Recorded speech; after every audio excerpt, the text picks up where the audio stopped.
Olá pessoal, professor Ricardo. Esse é o último videozinho da série sobre Idade Moderna para orientar os estudos de vocês. E eu vou falar agora um pouquinho sobre a Revolução Francesa. A Revolução Francesa foi a grande revolução burguesa do século XVIII que abriu as portas do mundo inteiro para o domínio da burguesia. A burguesia passou toda a Idade Moderna preparando o terreno para que ela pudesse se consolidar enquanto classe social dominante, e a partir da Revolução Francesa, a burguesia consegue consolidar de fato esse pensamento, esse desejo de controlar o mundo. Vários fatores levaram à Revolução Francesa, desde condições climáticas que estragaram colheitas, desde guerras que se prolongavam, principalmente contra a Holanda e em alguns momentos contra a Inglaterra também, que se prolongavam e castigavam duramente o povo, porque mesmo aqueles que não iam para a guerra morrer, acabavam ficando sem alimento, porque a maior parte do alimento era mandado para os soldados na guerra. E, obviamente, para a nobreza, porque a nobreza não ia ficar sem comida, né? Sem boa comida. Mas aí, o povão, que inclusive trabalhava e produzia essa comida toda, muitas vezes ficava sem esse pão, ficava sem essa comida. Sofrendo com guerras, sofrendo com fome, sofrendo com pestes, com doenças, sofrendo com absolutismo, com governos monárquicos absolutistas que se colocavam acima de qualquer lei, de qualquer outro poder, sobretudo se colocava acima do povo. A França começou a ter desenhado ali um ambiente que levou à Revolução. Camponeses e trabalhadores da cidade revoltados e uma burguesia rica, interessada em tomar o poder, mas sem ter ainda as condições de tirar do poder a aristocracia, a nobreza. Então essa burguesia se aproveita das revoltas populares, ela incentiva, ela patrocina, ela ajuda, e a partir dessa revolta popular, de grandes rebeliões populares, que em julho de 1789, a chamada Bastilha é tomada, queda da Bastilha. A Bastilha era uma prisão política, uma espécie de prisão, mas era uma prisão para prisioneiros políticos. Gente que era contra o governo de Luís XVI e eram, portanto, perseguidos e presos na Bastilha. Muitos deles presos até que fossem executados.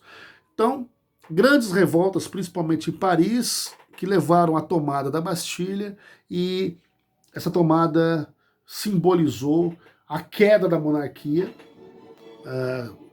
do regime autoritário, do regime absolutista francês, né? E começou a se desenhar ali a história da República Francesa. Não que ela não tivesse altos e baixos, até porque depois Napoleão, 10 anos depois, entra em cena e se autoproclama imperador, mas estava sendo escrita ali uma história diferente. Agora, a burguesia estaria ou diretamente à frente do Estado, ou estaria por trás das cortinas, manipulando os monarcas que estariam à frente do Estado. Então, mesmo a partir da Revolução Francesa, mesmo que a burguesia não estivesse diretamente no poder, no governo, nos cargos principais, mas ela estaria sempre compondo aqueles bastidores que determinariam de fato os rumos que as nações seguiriam. Por isso a Revolução Francesa foi fundamental. E esse processo se esparramou pelo resto do mundo ocidental e depois pelo resto do mundo. E hoje nós temos um século, estamos em pleno século XXI, isso foi lá no final do século XVIII, mas nós temos aí começo do século XXI, e nós temos hoje a burguesia como a grande classe dominante, isso em todas as partes do mundo, né? Então a Revolução Francesa marca esse momento em que A aristocracia perde o poder, a burguesia ganha esse poder com o apoio popular, porque a população é o povo que faz a revolução, só que a burguesia se aproveita dessa iniciativa popular e na hora de tomar o poder, quem toma o poder é justamente a burguesia. Em tese, a igualdade, liberdade, fraternidade, pregada pela Revolução Francesa, liberté, égalité e fraternité, elas são valores, esses são valores que ficaram entre a própria burguesia. É liberdade para os negócios, é fraternidade entre os burgueses, é igualdade entre cidadãos da mesma classe social. Porque a pobreza continua existindo.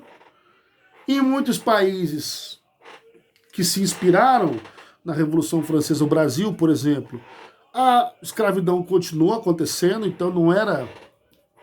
Nem todos aqueles que pensavam com os ideais libertários, liberais do período moderno, por exemplo, eram contrários à abolição. Olha que coisa louca. Muitos adeptos do liberalismo moderno não eram simpatizantes da abolição das escravidões, mundo afora. O Brasil, por exemplo, teve o seu processo de independência em 1822. 1822. A escravidão continuou até 1888, 66 anos depois do Brasil se tornar independente. Mas esse é assunto para uma outra videoaula, para uma outra aula. Só lembrando vocês, mostrando a vocês o paradoxo em que o pensamento liberal não é liberdade para todo mundo fazer o que quiser, como bem quiser, na busca de um mundo melhor, etc. Nada disso. Até pode parecer que é isso, mas não é isso.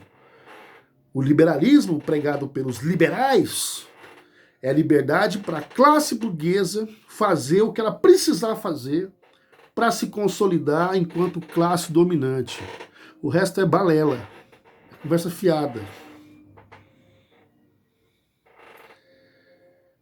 É a dura realidade. Liberdade, igualdade e fraternidade. Para quem? Muito bem, meus caros. A Revolução Francesa, então, coloca no poder a burguesia e ela nunca mais sai desse poder, podemos dizer assim. Muito pelo contrário, ela se alastra e o pensamento liberal é catapultado para todos os cantos do mundo e ao longo do século XIX e do século XX ela vai se consolidar como a grande classe dominante, sobretudo depois da Guerra Fria, já no século XX, começo dos anos 90 do século XX, ela se, com o fim da Guerra Fria, né, a burguesia, o capitalismo, né, os capitalistas se consolidam como a grande classe dominante e de lá para cá eles vêm construindo o seu império. Sabe-se lá como isso vai terminar, mas a história ainda está sendo escrita, não é isso? Então, encerramos aqui as nossas videoajudas, vamos chamar assim, sobre a Idade Moderna. Pesquisem sobre a Revolução Francesa, sobre a queda da Bastilha, pesquisem sobre os jacobinos e girondinos, que eram os partidos políticos, digamos assim, envolvidos nesse movimento, os sans-culottes, ou sans-culotte, e um processo revolucionário, porque revolução, né? É importante lembrar que revolução, só podemos dar o nome de revolução quando acontecem mudanças radicais nas estruturas daquele país.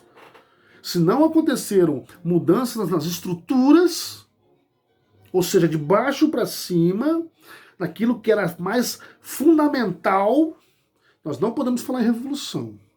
Então ali foi revolução, porque uma sociedade aristocrática, absolutista, monárquica, passou a se transformar num outro modelo de sociedade com o pensamento liberal, o liberalismo burguês, mas enfim, que já privilegiava uma outra classe, que é a classe burguesa, e não mais a classe aristocrática. Claro que o povão continuou vendo haver navios, continua a haver navios, tal, talvez um pouquinho melhor do que enquanto no absolutismo, acredito eu, mas continuou como classe explorada.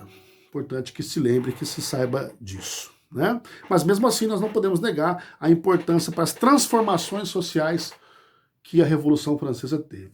Ela marca, portanto, o final da Idade Moderna e o começo do período contemporâneo. Ok? Bons estudos. Até a próxima.